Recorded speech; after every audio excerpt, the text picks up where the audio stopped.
Faire du dropshipping sur Google Ads, c'est possible, mais attention aux règles publicitaires.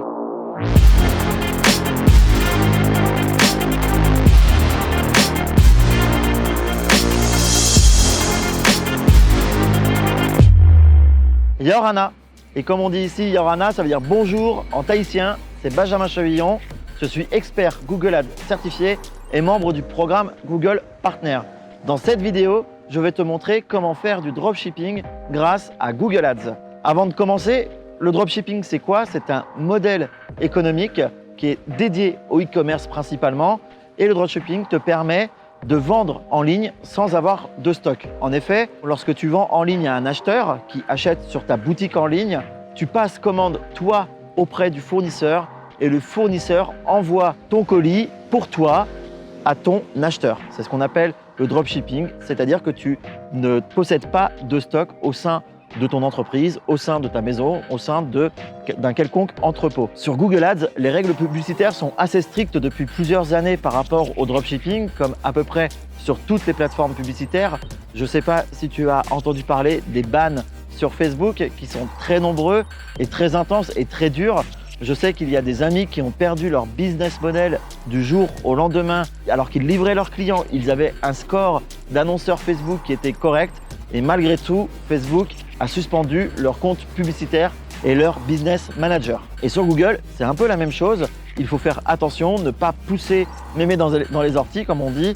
Il faut respecter les règles publicitaires et faire très attention à ce que tu annonces à la fois sur le réseau Google et sur ton site internet. Avant de te donner les astuces pour bien comprendre les enjeux publicitaires sur Google, je t'invite à cliquer en dessous de cette vidéo. Tu as un lien en description sur lequel tu trouveras une formation gratuite qui est un module gratuit de la SEA Academy dans lequel je te guide pas à pas pour configurer ton compte Google Ads, le paramétrer bien comme il faut, l'ouvrir et l'optimiser pour faire tes premières ventes sur les réseaux publicitaires de Google. Maintenant, on va passer aux 3 points sur lesquels tu dois faire très attention lorsque tu fais de la publicité sur Google.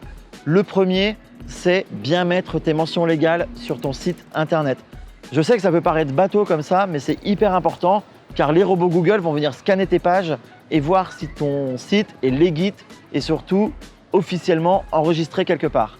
En effet, lorsque tu achètes un nom de domaine via la boutique Shopify par exemple, tu n'as pas besoin de mettre en place des mentions légales de manière automatique. C'est à toi de le faire sur ton site. Et donc, je vais te dire ici les pages qu'il faut que tu mettes dans ton footer pour rassurer l'algorithme de Google. Donc, tu as tes mentions légales, tu as ta politique de confidentialité, ta politique de RGPD, ta politique de livraison et de retour, ta FAQ et surtout ta politique de remboursement qui est très importante. Ensuite, tu dois avoir dans ta page de contact une adresse email apparente et un numéro de téléphone.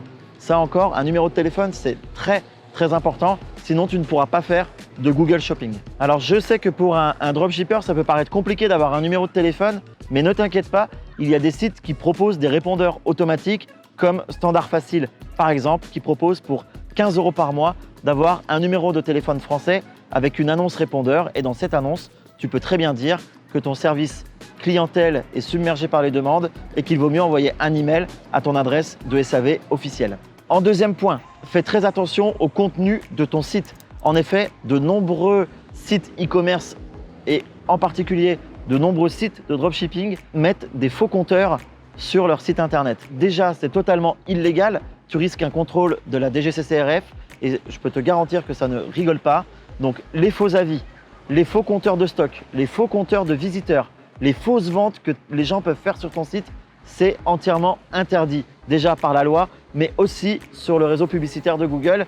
Si Google détecte ça, déjà tu risques un ban temporaire, mais surtout un ban à vie sur la plateforme publicitaire. En troisième point, fais très attention aux produits que tu vends. En effet, et ça peut aussi paraître bateau et lambda ce que je te dis, mais je peux te garantir que certaines personnes que j'ai coachées vendaient des produits très limites en matière de droit à la consommation. Je peux d'abord te donner l'exemple des cosmétiques. Quand tu fais du dropshipping, fais très attention à ton fournisseur en cosmétiques. Je te déconseille vivement de te fournir en Chine lorsque tu veux vendre des cosmétiques. Essaye de regarder en Europe les laboratoires qui existent, car en Chine, les laboratoires chinois n'ont pas forcément les normes de l'Union européenne, ou alors s'ils te les donnent, peut-être qu'ils les ont achetés ou qu'ils ont triché avec les certificats. Ensuite, regarde et fais très attention lorsque tu vends de l'électronique. En effet, quand tu vends de l'électronique en Europe, il faut que tu aies un certificat de norme CE. Donc c'est vraiment le Graal qui peut te permettre de vendre sur n'importe quel marché européen. Et beaucoup de produits chinois n'ont pas de norme CE lorsque tu veux faire du dropshipping. Par contre, tu peux le demander à ton fournisseur et très certainement que lui peut t'en obtenir un gratuitement. Maintenant que je t'ai donné les 3 points de vigilance sur lesquels tu dois vraiment t'attarder pour faire de la publicité sur Google, je t'invite à t'abonner à ma chaîne YouTube et à activer les notifications lorsque je posterai du contenu par rapport à Google Ads, par rapport au marketing digital et par rapport à mon quotidien en tant qu'entrepreneur du web. Sur ce, je te dis encore merci de m'avoir écouté. À dimanche prochain. Salut!